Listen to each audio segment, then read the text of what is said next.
আসসালামু আলাইকুম ফ্রেন্ডস, অ্যাডজেট শিক্ষায় আপনাদেরকে স্বাগতম। আপনারা সবাই কেমন আছেন? আশা করি সবাই ভালো আছেন। বরাবরের মতো আপনাদের সাথে আছি আমি সাইফুল ইসলাম। চলে এসেছি নতুন একটি টিউটোরিয়াল নিয়ে।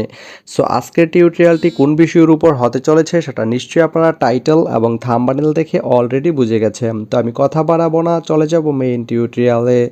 আর মেইন টিউটোরিয়ালে যাওয়ার আগে একটা কথা বলে নিতে চাই, আপনি যদি আমার চ্যানেলে নতুন হয়ে থাকেন তাহলে অবশ্যই আমার চ্যানেলটি সাবস্ক্রাইব করে নোটিফিকেশন বেলটি অন করে দিবেন।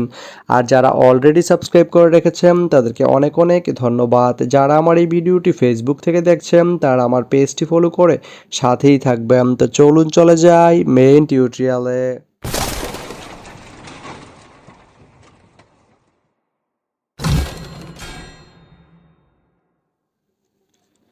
তো বন্ধুরা, আজকে আমরা জানবো আপনি শতাবগঞ্জ থেকে সান্তাহার যেতে কোন কোন ট্রেন রয়েছে, সেই ট্রেনগুলো ছাড়ার নতুন সময়সূচি, বন্ধের দিন এবং গিয়ে পৌঁছতে কতক্ষণ সময় লাগবে বিস্তারিত।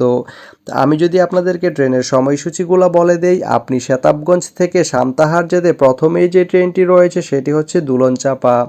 দুলনচাপা ট্রেনটি শতাবগঞ্জ থেকে ছাড়বে সকাল 7:53 এবং এটি সান্তাহার গিয়ে পৌঁছবে বিকাল 4:10। এই ট্রেনটির কোনো অফ ডে নেই। এরপরে রয়েছে দ্রুতযান। দ্রুতযান ট্রেনটি শতাবগঞ্জ থেকে ছাড়বে সকাল 9:03 এবং এটি সান্তাহার গিয়ে পৌঁছবে দুপুর 12:30। এই ট্রেনটির কোনো অফ ডে নেই। এরপরে রয়েছে বাংলাবান্ধা। বাংলাবান্ধা ট্রেনটি শতাবগঞ্জ থেকে ছাড়বে সকাল 10:35 এবং এটি সান্তাহার গিয়ে পৌঁছবে দুপুর 2:30।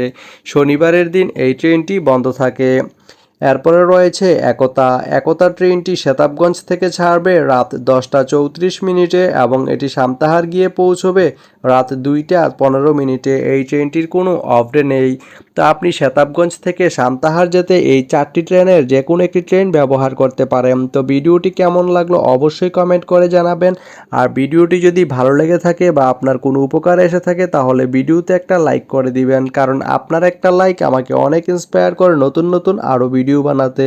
তো ধন্যবাদ সবাইকে ভিডিওটি এতক্ষণ ধৈর্য ধরে দেখার জন্য। ভালো থাকবেন, সুস্থ থাকবেন, অ্যাডজেট শিক্ষার সঙ্গেই থাকবেন।